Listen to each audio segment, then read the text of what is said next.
আসসালামু আলাইকুম। গরিবের কথা বাসি হইলে মিষ্টি হয়, এটা তো সত্য কথাই।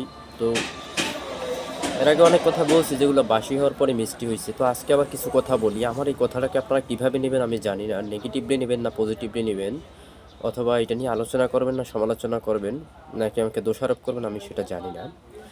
24-এ যখন গণ অভ্যুত্থান হয়, জুলাই আগস্টের যে অভ্যুত্থান, ছাত্র জনতার যে অভ্যুত্থান, এই অভ্যুত্থানে শুধু যে ছাত্র জনতার ভূমিকা ছিল এটা কিন্তু না। ছাত্র জনতার সামনে ছিল, ফ্রন্টে ছিল, এবং তাদের পিছনে সব শ্রেণী পেশার মানুষ ছিল। তাদের সাপোর্টার হিসেবে সব শ্রেণীর মানুষই ছিল। প্রশাসনের লোকও ছিল, আপনি যদি বলেন যে আদালতের লোকও ছিল, সব ধরনের লোক তাদের পিছনে ছিল। তো গায়ক ছিল, নায়ক ছিল, ক্রিকেটার ছিল, খেলোয়াড় ছিল, সাধারণ মানুষ ছিল, রিক্সাওয়ালা ছিল, সবাই ছিল। সবার সাপোর্টেই তারা এগিয়েছে। এইখানে কিছু লোকের সাপোর্ট এমন যেটা আসলে দেখা যায় না, কিন্তু অনেক বড় গুরুত্বপূর্ণ ভূমিকা তারা রাখছে। সেটা ছিল, এক হচ্ছে পিনাকি ভট্টাচার্য এবং সাংবাদিক ইলিয়াস হোসাইন। এই দুজন মেইন। এদের সাথে আরও কয়েকজন আছে যাদেরকে আমরা ভালো চিনি না, যারা বেশি হাইলাইটস হন নাই। তো এরা কিন্তু মানে অনলাইন যুদ্ধ করছে এবং মানুষের মনের ভিতরে বোঝাতে সক্ষম হয়েছে যে হাসিনার পতন ঘটাইতে হবে, এবং এবং অনেক গুরুত্বপূর্ণ তথ্য তারা দিচ্ছে, যার কারণে আসলে আন্দোলন করানো অনেক সহজ হয়েছে, অথবা পতন ঘটানো সহজ হয়েছে। আর সবচাইতে একটা বড় ভূমিকা যাদের ছিল তারা ছিল প্রবাসী। আমি বলেছিলাম যে যদি এই সরকার টিকেও যায় তাহলেও টিকতে পারবে না। আন্দোলনে যদি টিকেও যায় তারপরেও এই সরকার টিকতে পারবে না। কারণ আমি যতটুকু শুনছি, আমি জানি না বা আমি বুঝি না, যতটুকু শুনছি যে প্রবাসীরা যে রেমিট্যান্স পাঠায়, এই রেমিট্যান্স যত বেশি পাঠায় তত নাকি দেশের রিজার্ভ বৃদ্ধি হয় এবং দেশের অর্থনৈতিক চাকা সচল থাকে। তো যখনই তারা ঘোষণা দিচ্ছে যে রেমিট্যান্স শাটডাউন, তখনই বলছে এই সরকার আর টিকতে পারবে না। মানে টিকতে চাইলেও টিকতে পারবে না, টিকবে না। কারণ রেমিট্যান্স না পাঠাইলে দেশ এমনিতেই অচল হয়ে যাবে। তো যখনই তারা সবাই রেমিট্যান্স শাটডাউন দিচ্ছে তখন দেখেন সরকার পতন হয়েছে এবং সরকার চলে যেতে বাধ্য হয়েছে। কারণ জানে যে দেশের চাকা আর চলবে না। দেশের চাকা না চলে তাহলে দেশ চালাবে কী করবে, করতে, আর দেশে থাইকাও বা কী করবে। এখন আমি যেটা বলি যে আওয়ামী লীগ বলতো যে তাদের সাথে আছে 18 কোটি জনগণ, বিএনপি বলে তাদের সাথে আছে 18 কোটি জনগণ, অন্যান্য দলের সাথে 18 কোটি জনগণ। তাহলে বাংলাদেশের জনগণ কত কোটি? বাংলাদেশের জনগণই তো 18 কোটি। আপনার এই 18 কোটি নিজেদের পক্ষে না বইলা অরিজিনালি কার পক্ষে কতটুকু আছে সেইটা বলেন, সেইটা হিসাব করেন যে 18 কোটির আওয়ামী লীগের পক্ষে কত কোটি, বিএনপির পক্ষে কত কোটি, জাতীয় পার্টির পক্ষে কতটুকু, চরমনাইয়ের পক্ষে কত কোটি, ইসলামী আন্দোলনের পক্ষে কত কোটি, জামাতের কত কোটি, আর সাধারণ জনগণ কত কোটি, যারা নিরপেক্ষ, যারা কোনো দলের না। এই হিসাবটা আপনারা অরিজিনালি করেন, তাহলে বুঝতে পারবেন কার সাথে কত লোক আছে। এখন এই যাদের দলের লোক তারা তো তাদের দলে আলাদা আলাদা আছে, কিন্তু সাধারণ লোকদের ব্যাপারে আমি বলতেছি, সাধারণ লোকের পক্ষ থেকে আমি বলতেছি, তারা যেরকম আওয়ামী লীগ চায় নাই এবং তাদের পতন হয়েছে, ঠিক সেরকম তারা বিএনপিও চায় না।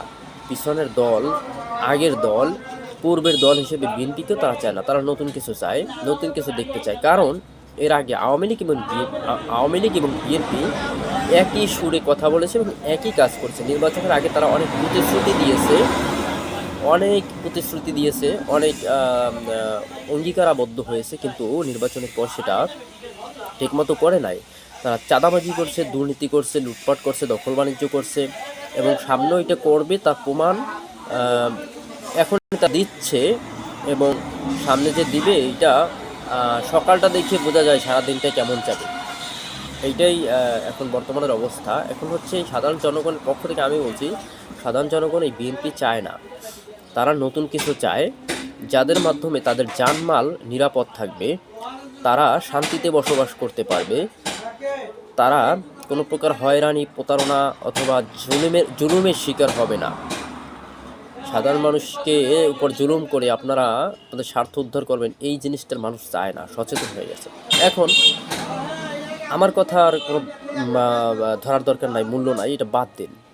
এখন আপনারা ধরলেন যে বিএনপি ক্ষমতায় চলে এসছে। আচ্ছা, ক্ষমতায় চলে আসার পর কি হবে? কি হবে বলেন? এই যে প্রবাসীরা আছে এরাও কিন্তু বিএনপিকেও চায় না, যেমন তারা আওয়ামী লীগকে চায় না, তারা বিএনপিকেও চায় না, কারণ তারা এই দুইটা দলকে একই চরিত্রের মনে করে। এখন আপনারা বলতে পারেন না আমরা অনেক ভালো, আমরা ফেরেশতা সুলভ, আমরা অনেক ভালো, কিন্তু আপনারা যে ভালো সেটা আমিও বলি হ্যাঁ আপনারা ভালো, কিন্তু আপনাদের মধ্যে অনেক নেতাকর্মী আছে যারা আসলে ভালো না, যারা নিজেদের স্বার্থ আদায় করার জন্য সবসময় ব্যস্ত থাকে, এবং এই জন্যই তাদের যে কর্মকাণ্ড, এই জন্যই আপনাদের ভালো যে জিনিসটা সেটা নষ্ট হয়ে যায়, এবং আপনাদের খারাপ যে আপনাদের উপর যে খারাপ প্রভাবটা এটা পড়ে তাদের জন্য। তো প্রবাসীরা যদি বিএনপি ক্ষমতা আসে তারা আবারও রেমিটেন্স শাটডাউন করে দিবে, এবং এই বিএনপি সরকার টিকতে পারবে না যদি রেমিটেন্স শাটডাউন করা হয়। এটা প্রবাসীদের দুই একটা পোস্ট এবং কথাবার্তা আমি বুঝতে পারি যে প্রবাসীরা এইটাই করবে, যে যদি বিএনপি আসে তাহলে তারা আবার রেমিটেন্স শাটডাউন করে দেবে।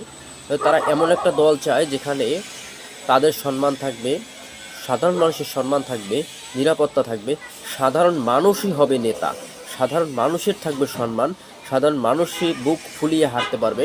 এখানে কোনো দলের নেতা থাকবে না, যে দলের নেতারা নিজেদের স্বার্থের জন্য জুলুম করে, অত্যাচার করে, নিপীড়ন করে, দখল বাণিজ্য করে, চাঁদাবাজি করে, লুটতরাজ করে, এবং খুন খারাপি করে, মারামারি করে, এবং নিজেদেরকে বড় নেতা বলে জাহির করে। এমন নেতা থাকবে যারা থাকবে কোমল, নমনীয়, সুন্দর, মার্জিত, এবং আপনার ক্ষমা চাওয়ার যে মানসিকতা তাদের মধ্যে থাকবে, এবং সাধারণ মানুষের সেবক তারা নিজেকে মনে করবে।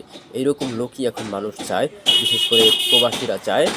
সুতরাং প্রবাসীরা নতুন কাউকে চায়, এবং অর্থনৈতিক চাকা সচল রাখতে, বাংলাদেশকে ডেভেলপ করতে নতুন কাউকে হয়তো প্রয়োজন, কারণ তারা হয়তো চায় না যে নতুন পুরাতন কেউ থাকুক, কারণ পুরাতনদের চরিত্র বারবার দেখা হয়ে গেছে। আপনারা বলতে পারেন যে এইবার হ্যাঁ ভালো, সামনে ভালো হবে, কিন্তু এই সুযোগটা যে পেয়েছিলেন আপনারা, এই সুযোগটা যদি আপনারা ভালো কাজ করতেন তাইলে আপনারা ভালো হবেন, এটা মানুষ বিশ্বাস করতে, কিন্তু সেটা হয় নাই। তো এইটাই আজকে বলার ছিল। ধন্যবাদ সকলকে।